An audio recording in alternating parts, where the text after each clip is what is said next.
Kalaulah baginda Nabi alaihissalatu wassalam yang diajar langsung oleh Allah, yang berikan dia ilmu langsung dengan wahyu, tetap tidak bisa diterima oleh semua orang.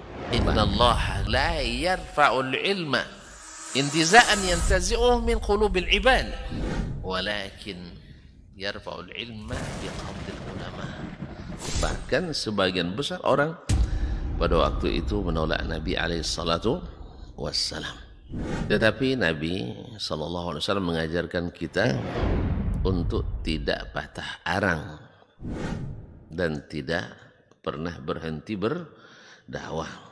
Allah tidak mengangkat ilmu dengan mencabutnya dari hati-hati manusia, tidak, tetapi dengan mewafatkan para ulama. Mana yang lebih afdal, ahli ibadah atau ahlul ilmi? Dari semua sisi ahlul ilmi lebih afdal daripada ahli ibadah. Sampai tidak tinggal satu orang pun ulama. Ittakhadhan nasu ru'usan juhalan. Ketika tidak seorang alim pun yang tinggal, akhirnya orang-orang mengambil para pemuka-pemuka yang jahil.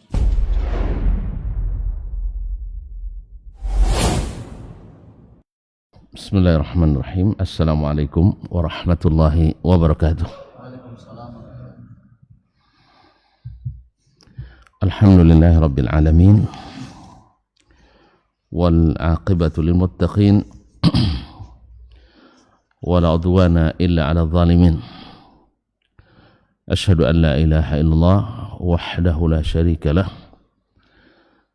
al malikul haqqul mubin, wa asyhadu anna Muhammadan abduhu wa rasuluhu as-sadiqul amin, sallallahu alaihi wa ala ali baitihi at-tayyibin wa azwaji tahirati ummahatil mu'minin wa ashabil qadatil ghurril mayamin wat tabi'ina lahum bi ihsanin ila yaumiddin, amma ba'd. Fa'usi nafsi wa iyyakum ayyuhal muslimun wa iyyatul muslimat bitaqwallahi azza wa jalla rabbil ardi was samawat fa innahu qad fazal muttaqun. Ya ayyuhalladzina amanu taqullaha haqqa tuqatih wa la tamutunna illa wa antum muslimun. Bapak dan ibu-ibu kaum muslimin dan muslimat, al-hadirin wal hadirat, wal musyahidin wal musyahidat, wal mustami'in wal mustami'at, para jemaah yang hadir di majelis subuh Masjid Zaid bin Thabit radhiyallahu anhu Pekanbaru, ataupun yang menyaksikan di media live streaming dimanapun berada, serta yang mendengarkan melalui 91,1 FM. Alhamdulillah, di subuh ini Allah masih memberi kita bagian untuk menikmati bisa salat subuh berjamaah. Mudah-mudahan Allah berkenan menerima, mengabulkan dan mendengarkan segala permohonan dan pinta, sehingga tak satu pun kita kecuali Allah sampaikan harapan dan cita-cita. Mudah-mudahan salawat dan salam pula menghiasi, memperindah majelis ini kepada Nabi alaihissalatu wassalam. Khususnya hari ini hari kelahirannya, hari meninggal. Yang sahih adalah hari wafatnya Nabi alaihissalatu wassalam. Sedangkan hari lahirnya terjadi khilaf dan riwayat. Yang masyhur dalam sirah memang tanggal 12 Rabi al-Awwal, tetapi secara sanad tidak ada yang pasti, karena memang tidak pernah di tanggal merahkan dulu. Kalau sempat di tanggal merahkan sejak zaman Nabi, pasti tak terjadi khilaf. Seperti tidak terjadinya khilaf hari raya Idul Fitri tanggal 1 Syawal. Dah lupa ya Pak ya. Khilaf juga. Baru terjadi khilaf setelah ditetapkan berdasarkan Maret dan April. Sah? Nah, tidak ada juga khilaf tentang hari raya Idul Adha tanggal 10 Muharram ya. Idul Adha. Nah, alhamdulillah. Jadi karena memang diperingati dan ditanggal merahkan setiap tahun. Ala kulli hal, mudah-mudahan Allah Subhanahu wa taala senantiasa menanamkan rasa cinta yang tiada tara kepada baginda Rasulullah sallallahu alaihi wasallam dengan cara-cara orang yang mencintainya dan cintanya diterima, yaitu para sahabat Nabi alaihi salatu wassalam dan orang-orang yang mengikuti mereka dengan setia, yaitu menghidupkan apa yang beliau wariskan, dan yang wariskannya adalah Al-Quran dan sunnahnya.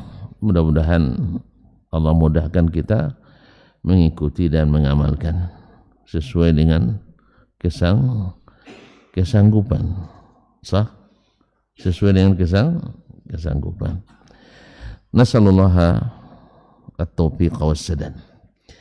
Baik, melanjutkan pelajaran kita bersama Imam Asy-Syafi'i rahmatullahi alaihi. Setelah beliau membahas dan memberikan contoh-contoh yang tidak sedikit tentang hujjahnya hadis ahad, dan tidak ada lagi peluang untuk mempertahankan pendapat bahwa hadis ahad tidak hujjah, ya, sebab beliau sudah membuktikan bahwa hadis ahad itu hujjah dengan hadis mutawatir ma'nawi. Dan orang yang menentang hujjah dengan hadis ahad itu dengan alasan harus mutawatir, karena kalau tidak mutawatir tidak melahirkan ilmu yaqini. Nah, sekarang Imam Syafi'i sudah memberi bukti bahwa dengan meyakinkan tanpa ragu bahwa seluruh sahabat sejak zaman Nabi dan juga yang mengikuti mereka dengan setia menjadikan hadis ahad sebagai hujjah tanpa ragu. Di antara mereka ada al-khulafa ar-rasyidin, khususnya Umar ibn Khattab radhiyallahu ta'ala anhum. Sekarang masuk masalah tathbitu as-sunnah atau tathbitu khabar al-wahid. Secara eksplisit juga Imam Asy-Syafi'i menyinggung masalah as-sunnah. Kadang sebagian mengatakan as-sunnah itu adalah yang diamalkan secara legal formal. Apa makna legal formal, Bang? Menjadi hukum positif yang umum dilakukan orang, baru disebut sunnah. Kalau tidak hanya disebut hadis. Ini pembedaan seperti ini bukan dikenal di kalangan ahli hadis, tapi sekali lagi juga dikenal dengan kalangan ahli hadas. Ya, ahli hadas. Bahwa ahli hadis tidak membedakan antara hadis dengan as-sunnah. Sebagaimana hadis ditasbit dengan khabar wahid, demikian juga sunnah ditasbit dengan khabarul wahid, walaupun tidak umum diketahui oleh umat pada masa itu, walaupun tidak umum diketahui oleh masyarakat di masa itu. Karena bisa saja di sebagian masyarakat tidak sampai ilmunya.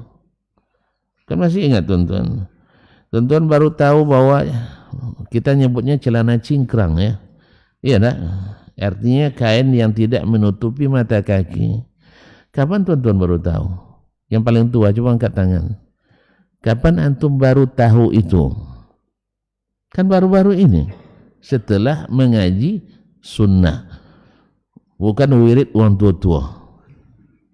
Waktu wirid orang tua-tua dulu ngaji petang kami, tahu wajib petang kaminya, lek tak paham, habis itu makan wak lah, mendoa, itu tak pernah dibahas. Bukan tidak ada, tapi belum umum dilaksanakan. Bahkan mohon maaf, buya kami dulu kalau nampak celana kami di Pondok Cingkrang diburu pakai rotan, ya Bang El ya? Kan ya? Dan korban, saya korbannya. Bukan karena celana cingkrang. Awalnya isbal di tahun pertama, tahun kedua medilui tobyang, kan udah naik badan tuh, tambah tinggi celana. Tahun keempat sudah hampir setengah betis, dianggap sebagai celana preman. Nah, akhirnya dirotan. Tuku selawang donya celana preman. Kenapa masih bisa dipakai? Karena badan kurus, pinggang tak berubah, panjang tambah, isi banyak ya. Jadi kaum muslimin dan muslimat, jadi sekelas Buya Godang tidak tahu itu, zahirnya ya, tidak tahu itu. Apalagi Buya-buya lawan Godang. Wah, Buya Kenyang. Jadi mohon maaf.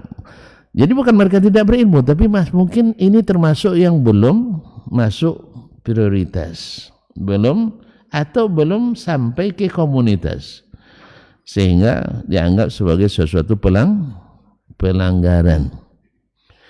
Sama kami dulu, memang laki-laki tidak dibenarkan untuk main waktu kalau main tahu Bang? Tidak tahu kalau main, masih lupa Bang ya. Istirahat, memang tidak boleh berkumpul santriwati dengan santriwan. Betul, bagus sekali. Tapi di lokal, karena memang kekurangan lokal, boleh. Artinya boleh sebelah kanan perempuan, sebelah kiri laki-laki. Tapi salaman itu wajib, apalagi sama buya. Nah, jadi kalau jadi buya, banyaklah megang tangan anak gadis. Sebab itu dianggap sebagai adab syar'i. Ya Bang? Iyalah. Kapan tuan-tuan baru tahu bahwa bersalaman laki-laki perempuan tak boleh? Ya sedang ngaji sunnah juga. Iya kan? Tak tahu kita selama ini. Jadi kaum muslimin dan muslimat dirahmati Allah. Demikian juga dengan solat berjamaah. Salat berjamaah seolah-olah wallahu alam di sebagian pondok waktu itu yang wajib itu hanya salat maghrib. Ya salat maghrib, sehingga sampai hari ini pun kasih banyak kita saksikan kalau maghrib ramai yang datang. Tapi isya apalagi subuh hampir enggak ada. Zuhur dengan asar taruhlah di kantor atau di jalan. Di kantor atau di jalan. Yang di jalan tak solat dia Bang. Yang di kantor mungkin solat nih. Allah musta'an. Kapan kita tahu pula semangat untuk solat berjamaah itu juga setelah ngaji bahwa hukumnya enggak sunnah. Walaupun sunnah di sini beda antara fuqaha dengan ahli hadis. Bahwa sunnah di kalangan ahli hadis mesti dikejar.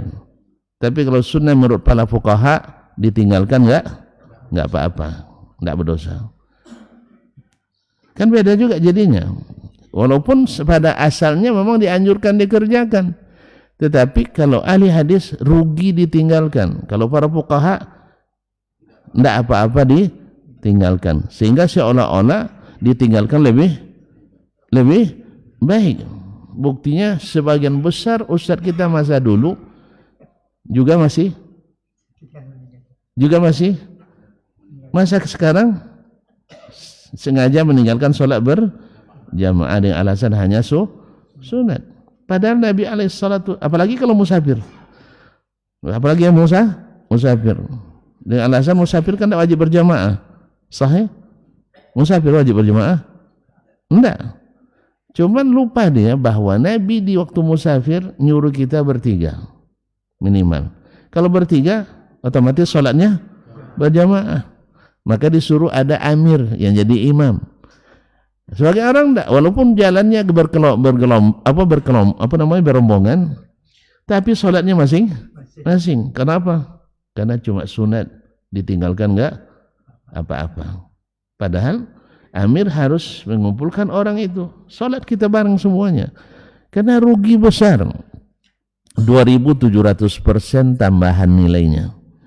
Masa kita hanya karena menunggu kawan yang terlambat 5 menit, 3 menit, paling lama juga 20 menit, karena antrian di WC umum kan, iya 20 menit, salatnya kan cuma 2 menit, cuma kan 2 rakaat. Sah? Zuhur 2 rakaat, 2 menit. Asar 2 rakaat, 1 menit setengah. Nah, iya tunggu aja dulu kawan tuh. Tapi banyak di antara kawan-kawan kita, karena hukumnya cuma sunat, sehingga tidak apa-apa ditinggalkan. Mana Buya tadi? Dah doa dulu salat. Jemaah tadi? Tidak, sendiri katanya. Sendiri, Buya. Jadi bukan, kita tidak mengatakan dia berdosa. Kan sudah sepakat kita mengatakan, yang sunat tidak berdosa meninggal. Itu tidak ada khilaf di antara para ulama itu. Cuman masalahnya, sengaja meninggalkan yang sunat, bukan terpuji, tapi tidak teruji. Ya, tidak teruji, termasuk orang yang tidak penyabar. Termasuk yang tidak penyabar, maka meninggalkan sunat dengan sengaja itu tercela di kalangan as-salaf. Nah, kecuali karena ada halangan atau karena ada halangan atau uzur syar'i. Jadi kembali kepada masalah ini, qala al-Imam Asy-Syafi'i rahimahullah, wa bi tathbiti khabar al-wahid ahadits yakfi ba'du hadza minha. Dalam menetapkan hujjahnya hadis ahad, banyak sekali hadis. Kan seperti yang disebutkan di awal pembahasan ini dulu, tidak kurang dari 300 hadis dikumpulkan oleh Imam Asy-Syafi'i, semuanya hadis ahad yang membuktikan semuanya hadis yang membuktikan hadis ahad adalah hujjah. Kalau sudah 300 hadisnya mutawatir. Kalau sudah 300 hadis yang semakna dengannya, berarti hadisnya mutawatir. Wajib bagi orang yang mengatakan hadis mutawatir hujjah menerima hadis ahad. Sebab mutawatir hadis ahad, mutawatir hadisnya bahwa hadis ahad dijadikan hujjah sejak zaman Nabi sampai hari ini, sampai hari kiamat. Masya Allah, jazakallahu khair. Nah, wa yakfi ba'du hadza minha. Sebagian yang sudah kita sebut ini saya rasa sudah cukup, kata Imam Asy-Syafi'i, lebih dari 20 ya. Nah, walam yazal sabilu salafina wal quruni ba'dahum ila man syahadna hadhihi sabil. Dan inilah jalan yang ditempuh oleh salaf kita. Di sini juga Imam Asy-Syafi'i rahimahullah mengingatkan kita untuk mengikuti as-salafus salih. Beginilah jalan yang ditempuh oleh as-salaf selamanya. Tidak ada khilaf di antara mereka. Tidak ada khilaf di antara mereka bahwa hadis ahad adalah hujjah. Wal quruni ba'dahum, dan beberapa kurun setelah mereka. Generasi sahabat qarn, tabi'in satu kurun, tabi'in satu kurun. Imam Syafi'i masuk ke tabaul atba, kurun yang keempat, artinya dari generasi. Abadnya abad ketiga, karena beliau hidup lahir tahun 150, abad kedua maksud saya, dan wafat di awal abad ketiga, yaitu 204. Tapi kalau dari sisi guru-gurunya, dia masuk tabaul atba, sahabat, tabi'in, tabi'ut tabi'in, tabaul atba. Nah, sebab dia kalau misalnya dia dari Imam Malik itu tabi'ut tabi'in, tabi'ut tabi'in. dari sisi kalau di sanad nazil sedikit jadi tabaul atba, tergantung sanad, tapi dia masuk pada tabi'ut tabi'in sebab dia meriwayatkan dari tabi'in, misalnya dari Nafi', dari Al-A'raj dan Sulaiman ibn Yasar dan lain-lainnya. Beliau meriwayatkan dari tabi'in, maka dia disebut tabi'ut tabi'in. Sedangkan Imam Asy-Syafi'i rahimahullah riwayatnya paling tinggi adalah dari tabi'it tabi'in, maka dia masuk kepada qarn yang keempat dari sisi generasi keempat dari sisi ini. Tapi sebagian orang memasukkannya dalam generasi ketiga, masuk khairul qurun. Ala kulli hal, beliau mengatakan as-salaf beginilah mengamalkan. Naam, sampai hari ini wa ba'dahum ila man syahadna, sampai kepada generasi yang kami bertemu dengannya, generasi yang kami saksikan. Dia lihat gurunya Imam Malik juga seperti itu, dilihatnya gurunya Sufyan bin Uyainah juga sama, dilihatnya gurunya Abdurrahman ibn Mahdi juga seperti itu, lihatnya gurunya Waqi' bin Jarrah Ar-Ru'asi sama, dilihat gurunya Khalid ibn Muslim Az-Zinji sama, dan lain-lainnya. Dari semua guru-guru yang hebat yang dia lihat, sampai kepada murid yang merangkap gurunya juga, Ahmad bin Hanbal, Ishaq bin Rahuya, ulama-ulama besar yang bertemu dengannya semuanya adalah menggunakan hadis ahad tanpa ada khilaf di antara mereka.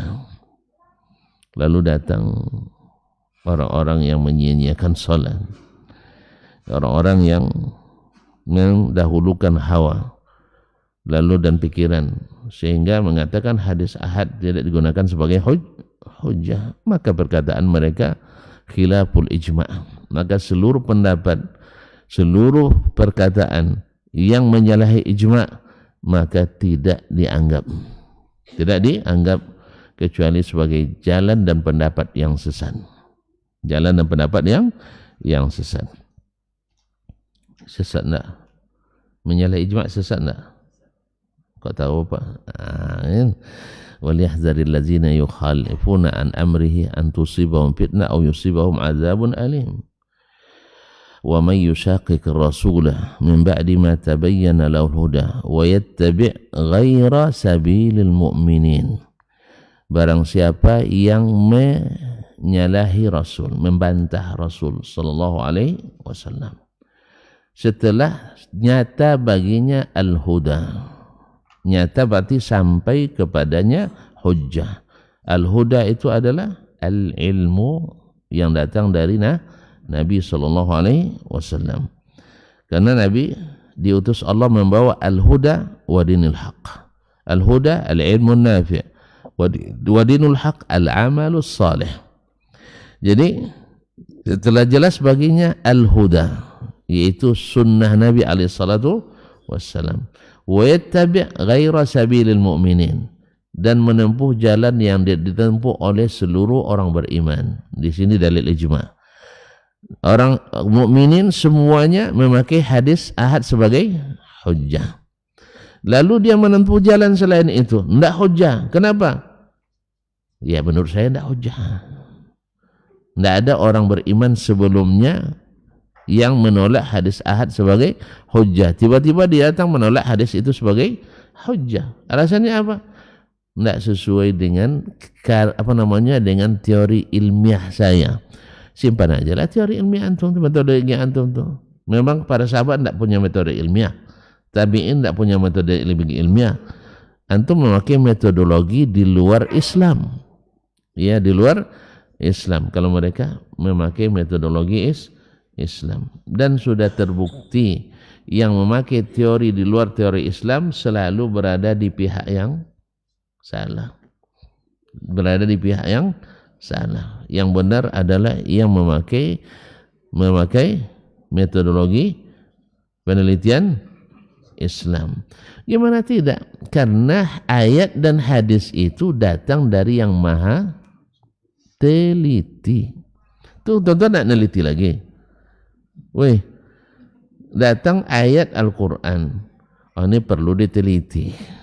Mana yang lebih teliti, Allah daripada awak? Awak pakai multi-stack random sampling, ya, tahu multi-stacknya? Baca di setiap bertingkat, makanya hasilnya baca acak di setiap tingkat.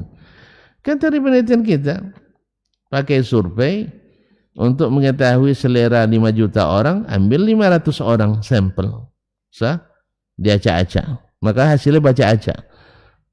Iya enggak? Sudah berapa produk hukum yang kita buat, ya berapa ratusan triliun yang kita gunakan untuk membahas, ujung-ujungnya kono demo juga, ujung-ujungnya merusak ekonomi juga, ujung-ujungnya menyuburkan korupsi juga, enggak. Kau nak demo pula nampak? Enggak, kan menyebut kenyataan. Saya nak ajak tonton demo, tidak. Kenyataannya seperti itu, enggak menyukseskan pembangunan. Sudah 80 tahun kita merdeka, semakin berat beban bangsa kita, iya enggak? Sudah berapa kali demo dari revolusi sampai reformasi, ini apalagi namanya nanti? Enggak. Sebab apa? Semuanya hasil penelitian manusia. Yang namanya penelitian manusia tak seteliti, enggak seteliti, telitinya Allah dan Rasulnya Sallallahu Alaihi Wasallam. Maka semua teori yang menentang apa yang Allah turunkan dan yang Nabi ajarkan dan sahih dari Nabi SAW pasti keliru dan salah. Cuman masalahnya kita adalah tidak pernah mengambil pelajaran dari yang sudah-sudah.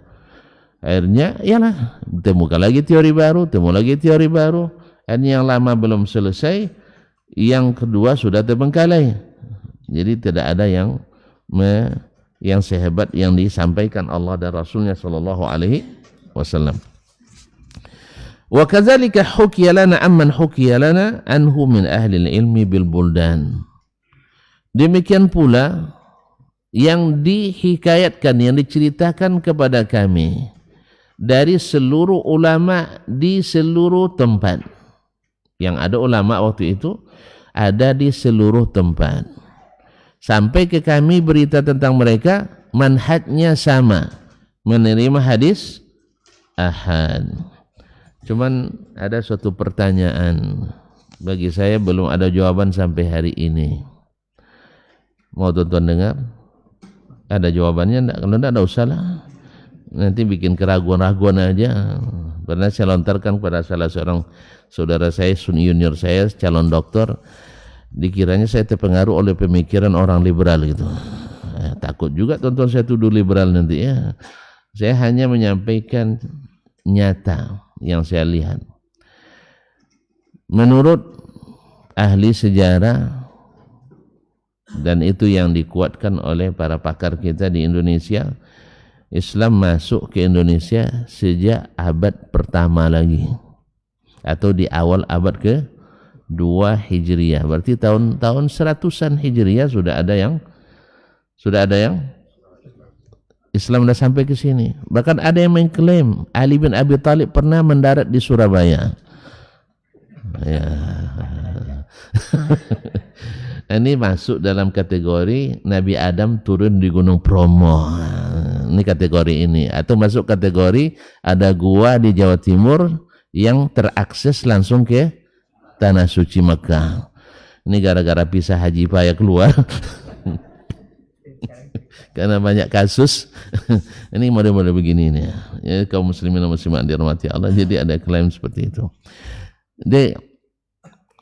Jadi masuk di anggaplah abad kedua Hijriah, atau menurut versi sejarah ada dua mazhab India dengan mazhabnya Makkah ini yang dikuatkan, yaitu abad kedua. Ada pula yang kemarin menemukan menhir, batu nisan, bukan batu nisan, pelang nama. Pelang nama di situ ditulis namanya Tasyihabuddin atau Samsuddin, wafat tahun 48 Hijriah. Nah, maka orang yang menemukan ini kuburan sahabat ini, kan namanya Pokoknya ada din-dinnya, Syamsuddin atau Sirajuddin, saya lupa nama. Yang jelas ada dinnya. Dikira itu adalah sahabat yang wafat di Indo. Ya, si arkeolog kan main kira-kira juga banyak.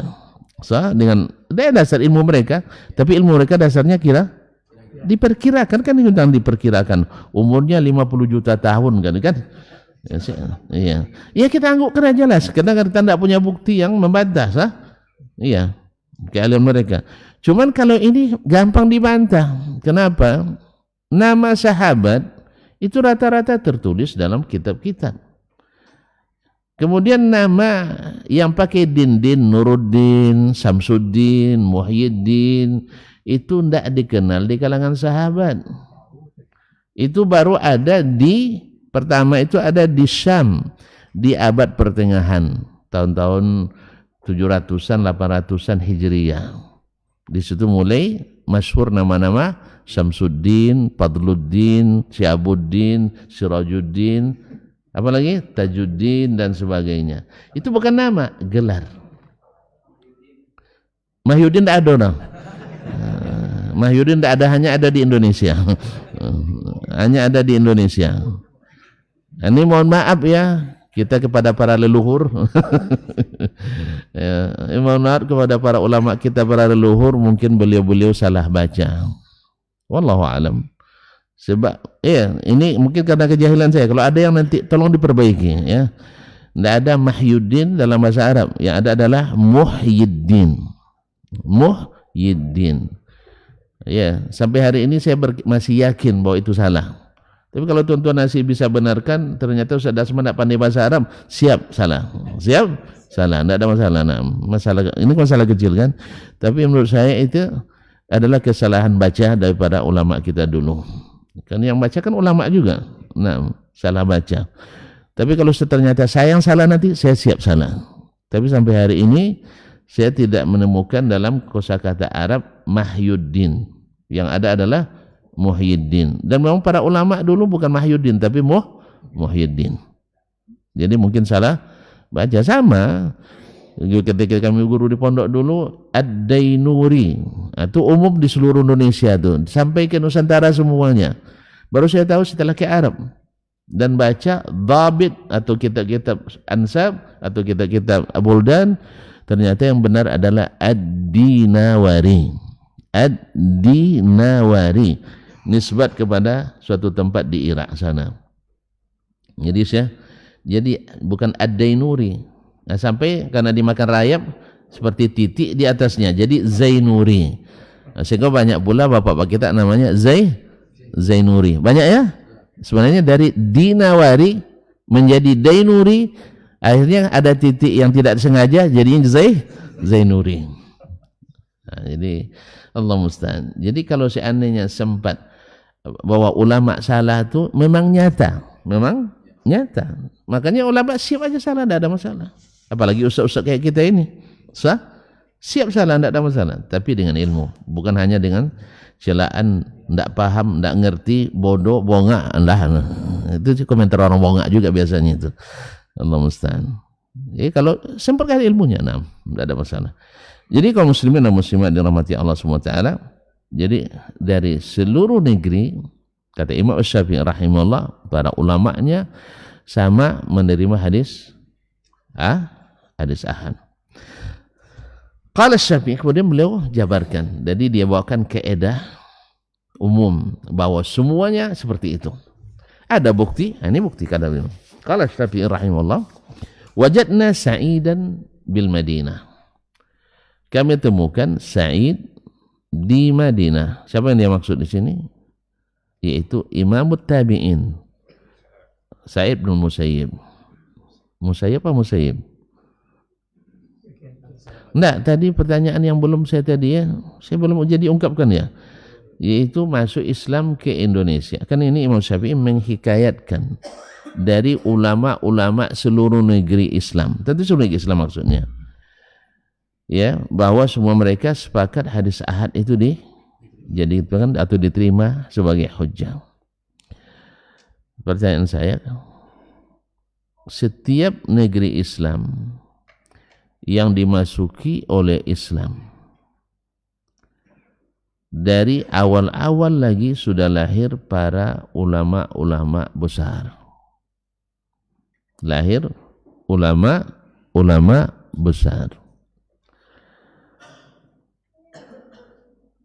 Kenapa? Gimana kita tahu? Ada bukti.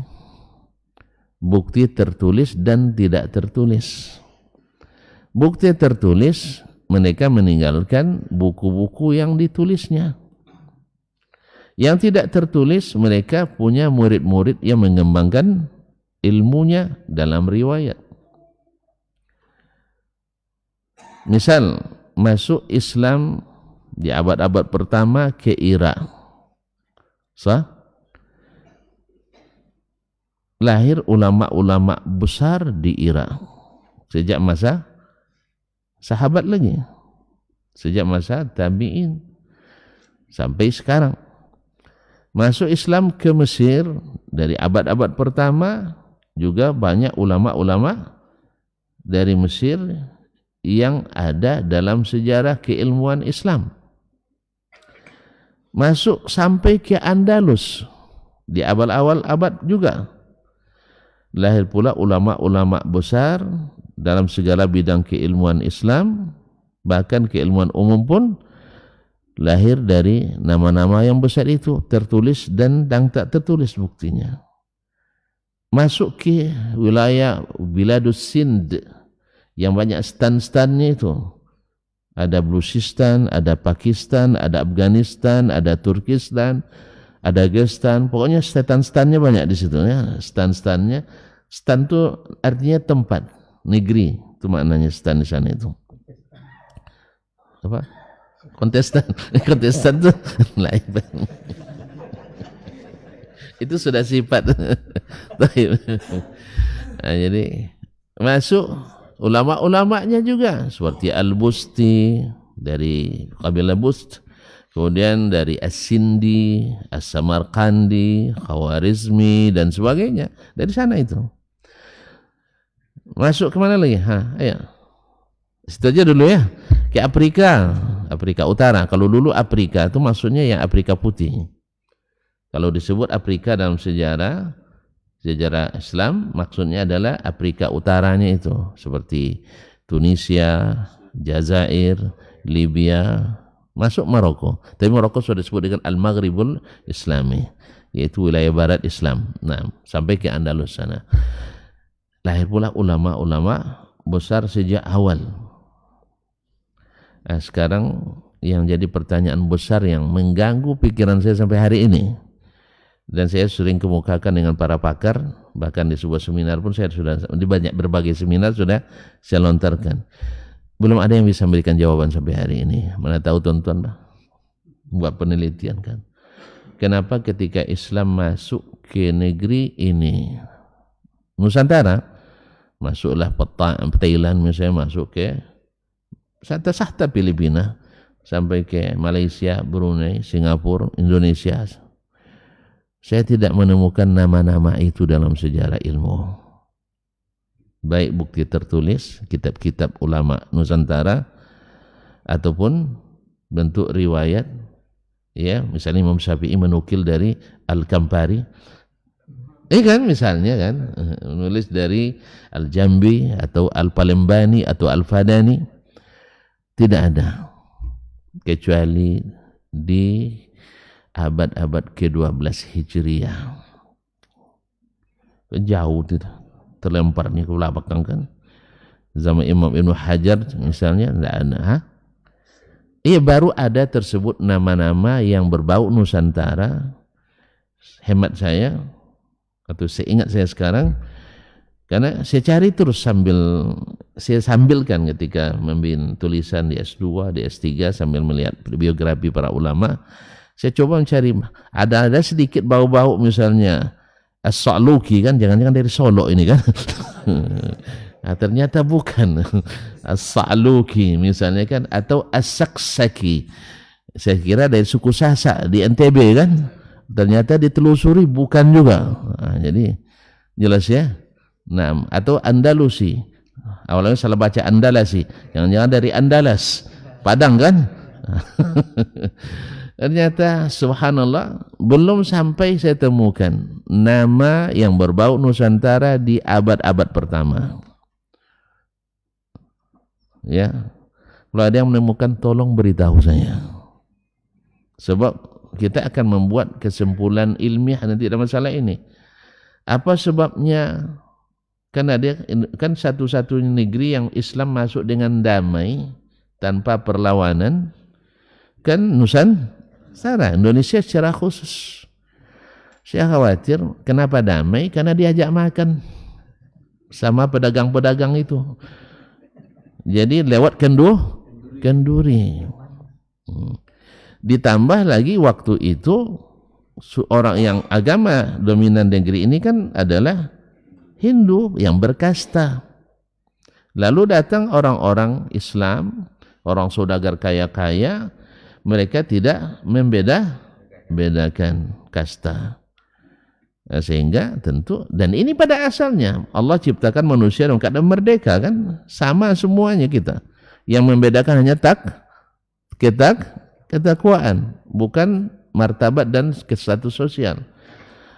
Ya, walaupun bangsawan ada, cuman dia hidup merasa sama dengan yang bukan bangsawan, itu Islam. Nah, di mata Allah semuanya sama. Kalau mereka di mata agamanya berbeda. Agamanya memang membedakan. Wallahu alam. Ya, sehingga tidak ada perlawanan. Ya, orang diajak makan ada perlawanan. Habis itu diajarkan Tuhan kita Allah, Nabi kita Muhammad sallallahu alaihi wasallam dan seterusnya. Kemudian diajarkan salat, diajarkan puasa, diajarkan berhaji dan sebagainya. Hal-hal yang sifatnya sederhana itu. Makanya kenapa masih banyak wallahu alam peninggalan warisan agama-agama lain masih berasimilasi dengan ajaran kaum muslimin. Saya tidak katakan ajaran Islam, dengan ajaran amalan kaum muslimin. Masih banyak, masih banyak kan? Cara-cara adat-adat seperti tolak bala masih ada di kalangan kaum muslimin. Keyakinan-keyakinan takhayul masih banyak. Buktinya ketika Kiai Haji misalnya Imam Bonjol dulu berdakwah di Sumatera Barat dengan Haji Sumani, Haji Piobang dan sebagainya, ditentang enggak ya? Ditentang mereka. Ketika Kiai Haji Ahmad Dahlan berdakwah di Jawa dulu, ditentang enggak? Ditentang. Jadi kayaknya wallahu alam awal-awal masuknya muatan ilmunya mungkin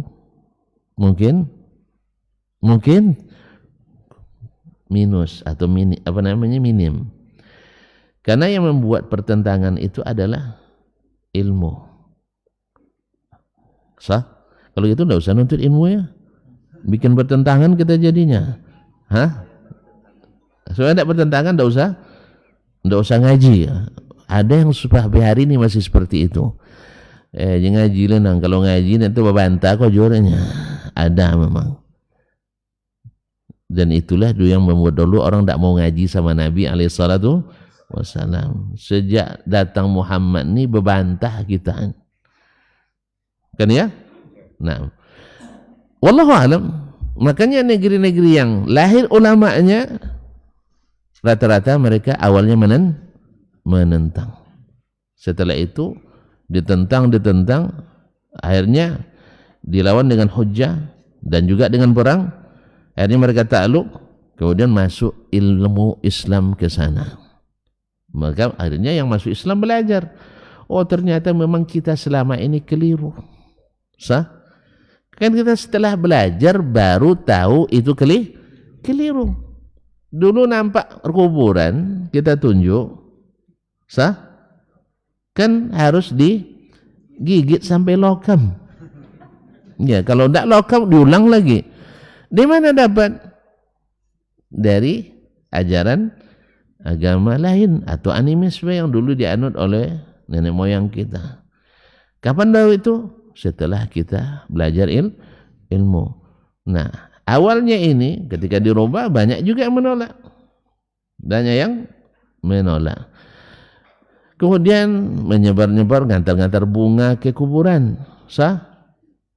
Dari mana dapat? dari agama sebelah juga. Sahih? Tidak berbunga.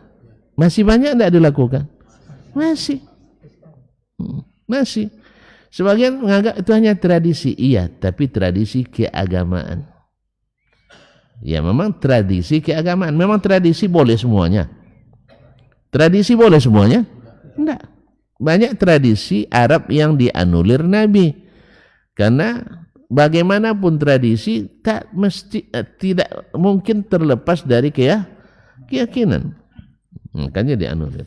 Wallahu a'lam, ini pertanyaan saya. Kalau ada nanti tolong bantu saya menjawabnya. Supaya nanti saya tak salah mengambil kesimpulan. Untuk sementara saya simpulkan, sementara ya, ini hipotesis awal saya, bahwa Islam masuk ke Indonesia dengan adab dan akhlaknya para duatnya. Dan itu bagus. Ya, makanya para dai harus beradab, harus berakhlak. Kok berbantah sama dai, jangan diekspos. Ya, bantalah, kumpul satu masjid, yuk debat panas kita hari ini, tapi jangan di live streaming kan.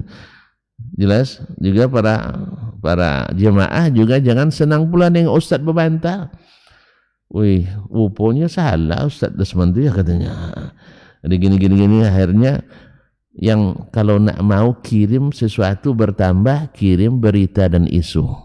Pasti bertambah. Nomor duonya Pak Edi. Nanti setelah sampai 20. Tapi kalau nak kirim sesuatu ingin berkurang, kata para ulama, kirim PT. Kalau PT dikirim pasti berkurang. Walaupun yang bawa Ustaz. Saya juga pernah jadi korbannya. Iya, walaupun yang bawa Ustaz. Saya dikirimin 500. Sampainya 300. Enggak tahu. Rupanya dipotongnya. Karena apa? Perbedaan manhaj katanya. Perbedaan agama aja enggak menghalalkan antum motong hak saya. Apalagi perbedaan manhaj. Di mana alasan manhaj ini bisa motong hak orang? Kan aneh-aneh manusianya, subhanallah. Itu pun hampir tidak diberikan. Kalau tidak diingatkan oleh sang sekretaris syekh, hampir tidak diberikan. Kena marah dia. Dia bilang manhajnya beda. Siapa yang bilang? Setiap hari dia hadir sini katanya. Masya Allah. Nah, tapi ada juga. Alasannya tidak semanhaj. Ya, tapi ini rahasia. dah terlangsung lah. Dah terlanjur, Allah musta'an. Sudah langsung ke Pak. Dan memang tuan-tuan juga banyak mengalami hal yang sama, sesama ngaji. Dimaafkannya dan tidak. Jadi kalau ngirim berita mesti bertambah. Tahu kalau PT rata-rata berkurang. Makanya kadang-kadang tidak percaya ngirim sama orang. Masalahnya itu berkurang. Iya. Mohon maaf. Iyalah. Nanti banyak dibuka lagi nanti yang lain. Nah, kadang-kadang untuk kita sudah disiapkan tuh orang tuh pokoknya ada terus. Ternyata setahun lebih tak sampai. Yang patah, yang tak nyampaikan, ya Ustaz. Allah musta'an. Entah apa pula alasannya. Ya, mungkin alasannya Ustaz Asman tidak butuh ya. Tidak butuh. Makanya kalau cari alasan banyak alasannya. Nah, makanya kalau PT titip sama orang, awak kadang-kadang nanya segan. Tidak ditanya, tekonang tahu. Iya pasalnya. Yang satu mengira awak dah terima. Kan malu juga kita. Awak dianggap sudah menerima, ternyata enggak sampai 1,5 tahun. Ya biarlah, berarti enggak. Biarin aja lah ya. Nah, hampir lupa saya, tapi gara-gara ini ingat lagi. Nah, jadi kaum muslimin dan muslimat dirahmati Allah. Itu kesimpulan asal ya, awal ya. Kalau ada nanti tuan-tuan temukan, alhamdulillah, saya sangat bersyukur. Ya.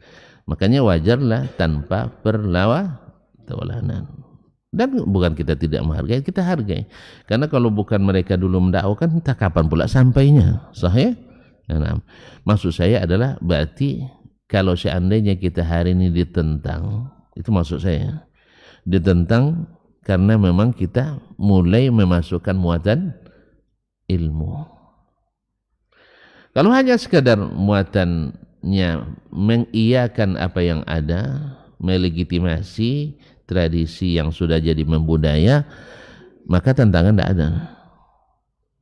Tapi ketika kita sampaikan dengan ilmu, ya ini dari Nabi, ini dari sahabat, maka akan banyak yang mendebat, bahkan menghujat, kadang-kadang juga menghambat. Nah, sahih?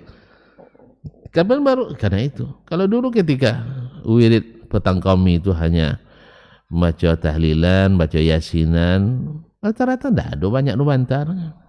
Sahih? Banyak bantah? Tidak. Kan ngaji bersama, habis itu makan bersama. Mana bantah kita? Tapi sekarang ketika kita sebutkan ini sunnah, ini bid'ah. Tentu kalau bid'ah kan tahu mereka. Kullu bid'atin dalalah. Hanya orang-orang yang tongko aja yang bilang laisa kullu bid'atin dalalah. Di hati nuraninya mengiyakan semua bid'ah itu sesat. Cuman kepentingan mengharuskan menhasanakan bid'ah supaya orang jangan marah. Jadi orang marah, tidak marah, tapi Allah dan Rasul marah. Karena agama sudah disempurnakan. Maka jangan bikin bid'ah. Akhirnya dibuatlah bid'ah hasanah. Ada orang zikir salah zikir. Akhirnya jadi gila. Nah, supaya tidak disalahkan zikir itu, disebut ini wali majzub. Dibuat pula solusi. Mana ada orang gila galarara zikir sejak zaman Nabi. Ini 124.000 Nabi, tidak ada yang sampai gila gara-gara zikir. Oh, ada hadisnya Ustaz. Ya, orang itu sangat sampai berzikir sampai orang lain bilang dia seperti orang gila. Kan orang yang bilang seperti orang gila, bukan gila beneran. Paham tak? Tambah lagi hadisnya hadis mungkar, tidak sahih hadis doang. Nah, cuma kalau sahih tidak mungkin itu maknanya. Ya, tidak ada orang sahabat tuh ahli zikir semua, tidak ada yang sampai gila. Ya, maksudnya kalau benar hadis tapi hadisnya tidak sahih, dhaifun jiddan. Ya, kalau seandainya benar dia hadis itu, maksudnya dia sering menggerak-gerakkan mulut sendiri seperti bicara sendiri. Wong bercito sendiri cenderung apa? Dianggap orang cito soalnya gila kan tuh. Jadi itu yang dimaksud. Bukan benar-benar gila. Kalau lagi gila berarti zikir ilegal. Cinta yang bikin gila, cinta ilegal. Dah, catat tuh. Tidak ada cinta resmi yang bikin gila. Tidak ada cinta yang sah bikin gila. Semua cinta yang bikin gila, cinta yang tertolak. Bila cinta ditolak, kalau udah dukun masuk setan lagi. Makanya banyak yang gila gara-gara cinta ilegal.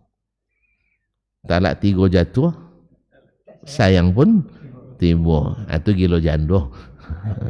Kan tak juga kau. Boleh mikirkan janda kita lagi? Weh, setelah habis iddah aja pikir-pikir dulu. Membuat gila kita.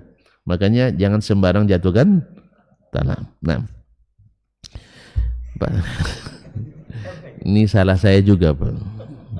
Tapi Bapak suka. Itu masalahnya. Ya, jadi kesalahan yang disukai banyak keluar dari tema. Sahih? Ya, cukuplah sampai situ dulu. Nah, besok kita sampaikan. Tapi yang jelas passwordnya hari ini, bahwasanya sunnah itu tidak mesti sesuatu yang umum dilakukan.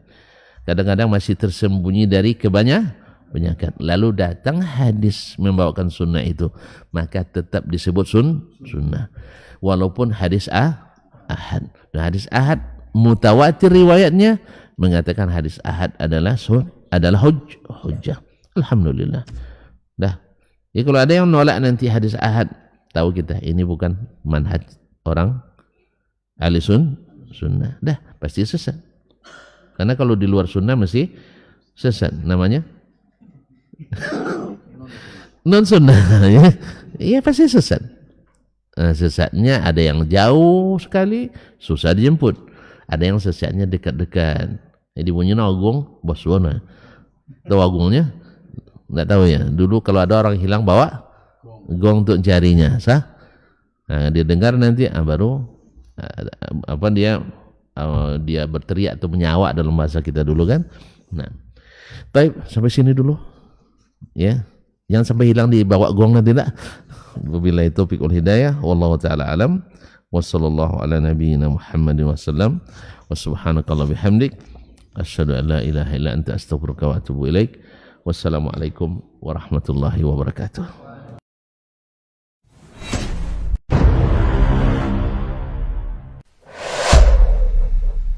Dunia dan seisinya ini bagi Allah tak sama nilainya dengan sebelah sayap lalat. Barang siapa yang beramal untuk akhiratnya, Allah akan cukupkan baginya urusan dunia. Sayati zamanun 'alan nasi as-sabiru fihim qalqabit al-jamarah. Akan ada satu masa di akhir zaman yang berpegang teguh dengan agamanya seperti orang yang sedang memegang bara